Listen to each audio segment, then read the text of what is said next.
Shalom, selamat hari Sabat.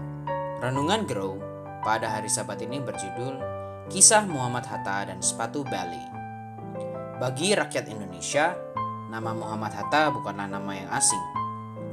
Kisah beliau banyak dituliskan di buku-buku pelajaran sejarah anak sekolah. Bahkan buku-buku biografi populer juga ada yang berisi tentang beliau, tentang kepemimpinannya, tentang dedikasinya sebagai proklamator Republik Indonesia dan Wakil Presiden Indonesia kala itu. Namun, mungkin media tidak banyak membahas salah satu sisi kehidupannya yang sangat sederhana, baik sebelum maupun setelah menjabat sebagai Wakil Presiden pertama Indonesia. Beberapa tahun setelah beliau menjadi Wakil Presiden, yaitu tahun 1950-an, di Indonesia ada sebuah merek sepatu bermutu tinggi, Bali, yang sangat disukai beliau. Saat sepatu Bali dan lokasi tokonya muncul dalam sebuah iklan di koran, ia segera menggunting dan menyimpannya. Saat itu ia tak langsung membelinya karena harganya tidak murah dan belum ada dana yang cukup pada saat itu. Sayangnya, sampai akhir hayatnya, beliau tidak pernah membeli sepatu itu.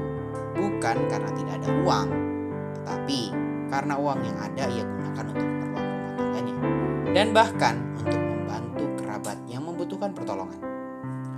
Muhammad Hatta bisa saja berpikir bahwa dirinya seorang yang memiliki jabatan tinggi yang berhak menggunakan uangnya untuk membeli sepatu Bali yang relatif mahal itu. Tetapi prinsip hidup sederhana dan hatinya yang begitu mulia membuat dia memilih menggunakan uang itu untuk orang lain yang lebih membutuhkan.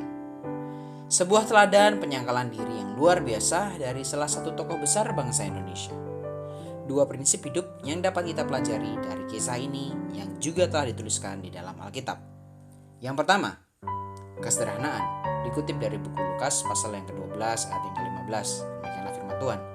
Berjaga-jagalah dan waspadalah terhadap segala ketamakan, sebab walaupun seorang berlimpah-limpah hartanya, hidupnya tidaklah tergantung daripada kekayaannya itu. Amsal 15 ayat yang ke-16. Demikianlah firman Tuhan.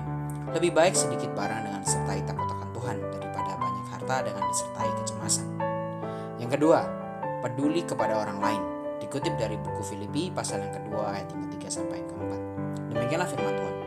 Hendaklah dengan rendah hati yang seorang menganggap yang lain lebih utama daripada dirinya sendiri, dan janganlah tiap-tiap orang hanya memperhatikan kepentingannya sendiri, tetapi kepentingan orang lain juga.